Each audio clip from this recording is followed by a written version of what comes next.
जय हिंद दोस्तों। आपका बहुत बहुत स्वागत है आपके YouTube चैनल विवेक ई लर्निंग क्लासेस में। आई होप आप सभी लोग स्वस्थ होंगे, आपके परिवार में भी सभी लोग अच्छे होंगे। कुछ लोगों की परीक्षाएं समाप्त हो चुकी होंगी और कुछ की अभी बची हुई होंगी।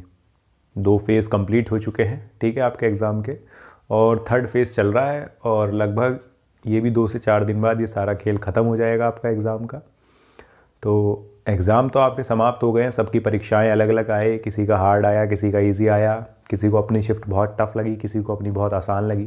ठीक है, शुरू में बहुत हल्का पेपर आया, ठीक है, बाद में पेपर अपने आप ही मॉडरेट होता रहा समय के साथ धीरे धीरे। कोई सेक्शन मॉडरेट आया, कोई ईजी आया, कोई कैलकुलेटिव आया। यानी कि वही जो होता है कि अलग अलग शिफ्ट में अलग अलग टाइप के पेपर आए। ठीक है, कोई एक सेम लेवल पर, कोई सेम स्टैंडर्ड पर पेपर नहीं था। ठीक है, तो उसके लिए आपको पता ही है कि नॉर्मलाइजेशन प्रक्रिया अपनाई जाएगी, तो सब एक ही सेम हो जाएंगे। तो उसमें कोई ऐसी बात नहीं है, अगर किसी का टफ आ गया है और वो परेशान है तो वो अपना समान हो जाएगा। जब नॉर्मलाइजेशन होगा तो ऐसा कोई नुकसान या लाभ होने वाला नहीं है। अगर आपका पेपर अच्छा गया होगा और आपने अच्छा स्कोर किया होगा तो आपका सिलेक्शन होगा। अब बहुत लोगों के क्वेश्चन ये आ रहे हैं कि क्या सेफ़ स्कोर रहेगा। ठीक है, कितना हम मान लें अभी कि सेफ़ स्कोर रहेगा, कि सिलेक्शन के चांसेस हैं। ठीक है, क्या रह सकता है कि इतने पे हमारे सिलेक्शन हो जाएगा रनिंग के लिए। अब आपको पता है कि अगला जो प्रोसेस रहेगा वो रनिंग का रहेगा। ठीक है, आपका DVPST और रनिंग आपका होगा डॉक्यूमेंट वेरिफिकेशन, एंड देन आपका क्या कहते हैं फिजिकल स्टैंडर्ड टेस्ट होगा और फिर PET होगा। ठीक है, मतलब आपकी रनिंग होगी। नाप तोल जिसे बोल देते हैं, पहले नाप तोल और DV हो जाएगी, उसके बाद रनिंग होगी। अब बात करते हैं कि भाई कितना सेफ़ स्कोर रह सकता है। ये बहुत सारे सवाल हैं, बहुत लोगों के मन में डाउट है। ठीक है, तो सबकी परीक्षाएं अलग अलग थी, तो एग्जैक्ट एक बताना कि भाई सभी के लिए इतना, क्योंकि वो तो आफ्टर नॉर्मलाइजेशन ही पता चलेगा, और नॉर्मलाइजेशन का आपको नहीं पता है कि क्या होने वाला है, कितना नंबर आपके घटेंगे या बढ़ेंगे, ये कोई नहीं जानता। ये आपका जब क्या कहते हैं रिजल्ट आएगा, आपके मार्क्स आएंगे, तभी आपको पता चल पाएगा कि हाँ भाई कितने घटे या कितने बढ़े। अभी तो कोई बता नहीं सकता कि मेरे पेपर टफ था या आसान था तो मेरे घटेंगे या बढ़ेंगे। ठीक, फिर भी एक ऐसा एक आंकड़ा एक होना चाहिए कि हाँ भाई इतने क्वेश्चन अगर अभी हमने कर रखे हैं तो इतने पर हमारा सिलेक्शन हो सकता है या हो जाएगा। ठीक है, या हमें रनिंग करने का मौका मिलेगा। तो मेरा जो अनुमान है, मैंने जो अभी एनालिसिस देखी पुराने पेपर जितने हुए हैं ये, और जो मेरा अनुमान है, जो मेरा एक्सपीरियंस है, उसके हिसाब से मैं बता रहा हूँ। ठीक है, कि इतने पर आप रनिंग कर सकते हैं और आपका सिलेक्शन हो सकता है। तो जो रहेगा मेरे हिसाब से, जो अभी रनिंग के लिए कट ऑफ रहनी चाहिए या जो अपने आप को सेफ़ मान सकते हैं, क्वेश्चन के हिसाब से बात करेंगे। आफ्टर नॉर्मलाइजेशन स्कोर नहीं पता है, आफ्टर नॉर्मलाइजेशन यही कुछ रहेगा। तो अभी अगर बात करें जनरल कैटेगरी की, तो जनरल में जिन भी भाइयों के 110 क्वेश्चन के आसपास सही हो रहे होंगे, ±5 आप कर लेना। ठीक है, अगर आपका इजी रहा होगा तो +5 कर लेना। अगर आपको लगा हो कि मेरी शिफ्ट में कोई सेक्शन टफ था और जिसमें मैंने अच्छा स्कोर कर लिया फिर भी, तो आप -5, 105 के आसपास भी अपने मार्क्स, मतलब जो 110 के आसपास नंबर रहेंगे, 105 हो सकते हैं, वो 112 हो सकते हैं, 113 हो सकते हैं, 108, 109 भी हो सकते हैं। तो जनरल का ये एक सेफ़ स्कोर हो सकता है। ठीक है, तो जनरल के लिए 110, फिर वही OBC के लिए 105 आप कर लीजिएगा। और जो SC कैटेगरी के लिए, ये मैं बॉयज़ की बात कर रहा हूँ, और जो SC कैटेगरी के लिए बात करेंगे तो SC कैटेगरी में 195 के आसपास, जिसके क्वेश्चन जो अभी के आंसर की आएगी उसमें आपको दिख ही जाएगा। और अभी भी आपको पता ही होगा कि कितने आपके सही हुए हैं, कितने गलत।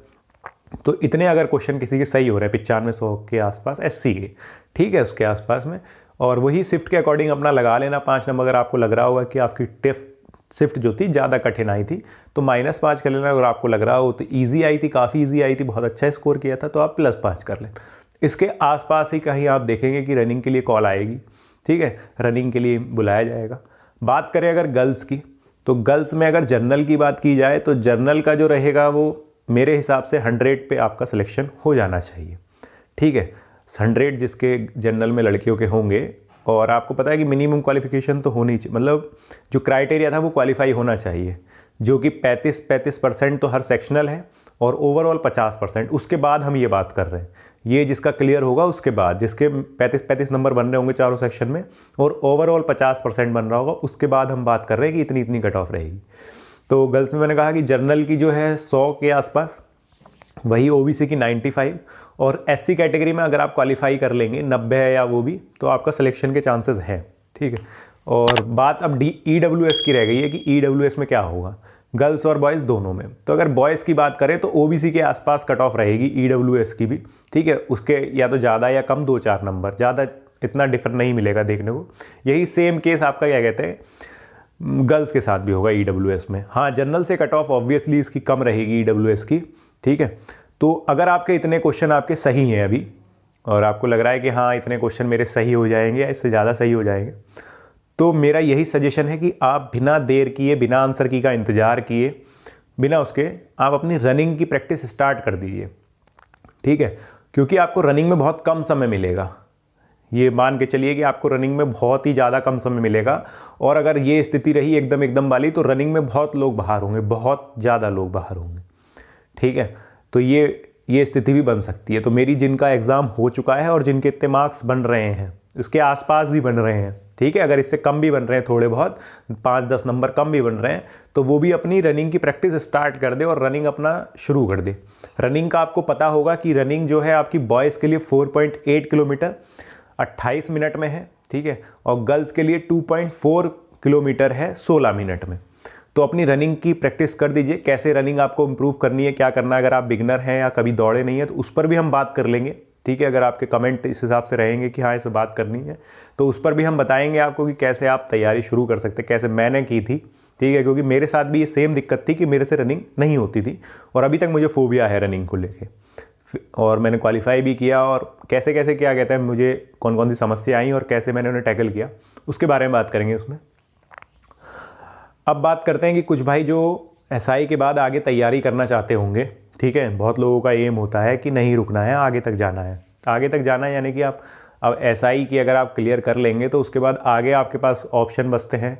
आप क्या कहते हैं, अगर और आगे अपना ग्रो करना चाहते हैं करियर, तो आप यूपीपीसीएस करेंगे, सिविल्स में जाना चाहेंगे, या यूपीएससी करेंगे, ठीक है। तो ऐसे बहुत सारे भाई होते हैं जो एक बैकग्राउंड के लिए जॉब चाहते हैं और उसके बाद आगे बढ़ना चाहते हैं।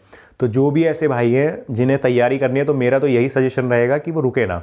अगर उन्हें लग रहा है ये एग्ज़ाम हो चुका है उनका, तो अपना रनिंग की प्रैक्टिस करें और तैयारी स्टार्ट कर दे अपनी, ठीक है। और तैयारी से बात है कि टेस्ट बुक जो है आपके लिए एक नया कोर्स लेके आया यूपीपीसीएस के लिए, ठीक है। यूपीपीसीएस की जो भी तैयारी करना चाहते हैं, तो टेक्स्ट बुक में ये नया बैच लॉन्च हुआ है, ऐसा मान सकते हैं आप, ठीक है। जिसमें आपको बेसिक से बिल्कुल स्टार्टिंग से आपको उसमें प्रिपरेशन कराई जाएगी, जिसमें आपको मॉक टेस्ट दिए जाएंगे, एनसीईआरटी के शॉर्ट नोट्स दिए जाएंगे, ठीक है। और आपकी exercise type, test time to time होंगे, और डेली लाइव क्लासेस होंगी, मॉक टेस्ट होंगे, जिससे आप अपनी तैयारी को और बढ़िया कर सकते हैं, ठीक है। ये बैच आपका अभी स्टार्ट हुआ है, तो जितना जल्दी कर सकते हैं आप उसे परचेस कर सकते हैं। लिंक मैं इसका डिस्क्रिप्शन में दे दूंगा, ठीक है।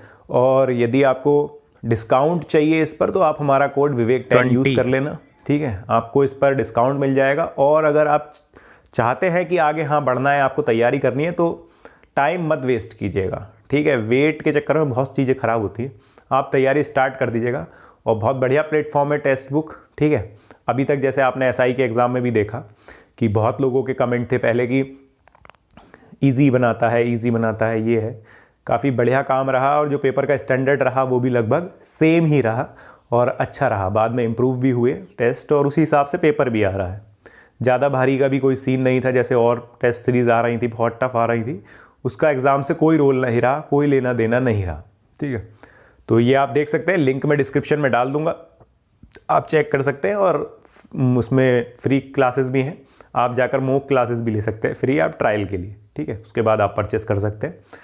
अब बात करते हैं कि आंसर की कब तक आएगी, कब तक हमें अपने नंबर पता चल जाएंगे एसआई से।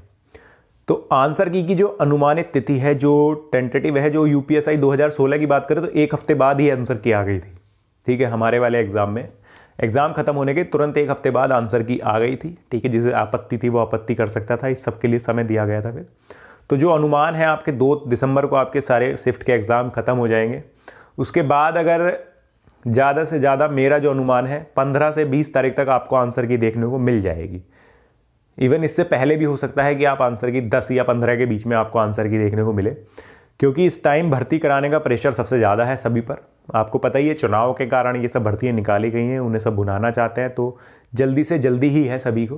तो आंसर की आपको जल्दी देखने को मिल जाएगी। और आंसर की के 1 महीने के बाद तक, 1 महीने के अंतराल में यानी कि जनवरी तक आपका रिजल्ट होकर आपको रनिंग के लिए भी बुलाया जा सकता है। और रनिंग में बहुत कम समय दिया जाएगा आपको। ये समझिए कि जैसे आपका आज DVPST के लिए आपको बुलाया गया और आपका हो सकता है कल को रनिंग हो अगले दिन, या हो सकता है एक हफ्ते बाद आपको डेट मिलनी शुरू हो जाए रनिंग की। तो इसका वेट मत कीजिएगा कि रिजल्ट आए उसके बाद ही आपको, तो रिजल्ट आने के 1 या 2 हफ्ते के अंदर आपको रनिंग के लिए एकदम बुला लेंगे। तो और जो जिन्होंने कभी रनिंग नहीं की होगी, जिन्होंने करी होगी, जिनका फिजिक अच्छा होगा और जो कि काम करते रहते होंगे, खेलते कूदते रहते होंगे, उनके लिए कोई बड़ी बात नहीं है, ठीक है। लेकिन कुछ ऐसे मेरे भाई होंगे जो पढ़ने में लगे रहते होंगे, काफ़ी समय से उन्होंने ये छोड़ रखा होगा, खेलना कूदना भी बंद होगा, तैयारी के चक्कर में 2-2 3-3 साल हो जाते हैं, कुछ नहीं करते हैं, तो बॉडी जो होती है हमारी एकदम से मतलब एकदम नहीं खुल पाती है, आपका स्टेमिना कम हो जाता है, ये सब चीज़ें होती हैं। तो उसे होने में बहुत इट्स टेक्स टाइम्स, ये सब समय की चीज़ें होती हैं, ठीक है। ऐसा नहीं होता कि मैं कुछ ऐसा करूँगा कि 15 दिन में या 1 हफ्ते में मेरा स्टेमिना बूस्ट हो जाएगा, डबल हो जाएगा और मैं दौड़ना शुरू कर दूँगा। तो वो चीज़ें अपने अपने आप ही धीरे धीरे बॉडी रिकवर करती है, पेन लेती है, फिर रिकवर करती है और समय आपका सही आने लगता है। तो यही मेरा सजेशन है कि जिनके एग्ज़ाम हो चुके हैं और जितने मार्क्स बताए हैं उस हिसाब से आपके नंबर उससे ऊपर हो रहे हैं, तो आप अपना सब कुछ छोड़ छाड़ के बिना किसी की सुने, बिना रिव्यू देखे कुछ करें, अपना रनिंग पर लग जाइए एकदम। अपना रोज़ सुबह 1 घंटा दौड़ना शुरू कर दीजिए, ठीक है। अपना प्रैक्टिस कीजिए और दौड़िए। अगर मेरी एक शॉर्ट टिप्स है ये, अगर सांस फूलता है, ये फूलता है, ये फूलता है, जितनी बार फूल रहा है रुकिए, दौड़िए, लेकिन कम से कम 1 घंटा दौड़िए। स्टार्ट मत करना 1 घंटे से, स्टार्ट कम से करना 15 मिनट, फिर 20 मिनट, फिर 30 मिनट, ऐसे करके 1 घंटे तक केवल भागिए। ये कीजिए आप। बाकी आपके कमेंटों का स्वागत है, जो भी आपके डाउट हो अभी भी, या कोई क्वेरी हो, कुछ हो, ठीक है, तो आप कमेंट कर सकते हैं। और डायरेक्ट मुझसे क्वेश्चन कुछ करना हो तो आप हमारे टेलीग्राम से जुड़ सकते हैं। विवेक ई लर्निंग क्लासेस ही क्या कहते हैं, टेलीग्राम का चैनल का नाम है, उसमें जुड़ के आप मुझे डायरेक्ट मैसेज कर सकते हैं, ठीक है। और भी कोई डाउट है तो आप पूछ सकते हैं, उसमें आपको पता ही है कि रिप्लाई आ ही जाएगा, ठीक। बाकी सभी को शुभकामनाएं हैं मेरी तरफ से, बेस्ट विशेज़ हैं, सब सेफ रहें, ठीक है। और वीडियो शेयर कर दें, अब थोड़ा चैनल ग्रो करना बंद कर दिया है, ठीक है, तो शेयर वेयर कर दिया करिए इधर उधर। और अगर आप नए हैं, चैनल सब्सक्राइब नहीं किया है, तो चैनल को सब्सक्राइब जरूर कर दीजिएगा, ठीक है दोस्तों। तो मेरी तरफ से यही था और शुभकामनाएं हैं सभी को आपके रिज़ल्ट के लिए, और मुझे भी इंतज़ार है आप सभी के रिज़ल्ट का, ठीक। बस इतना ही था आज के लिए। जय हिंद।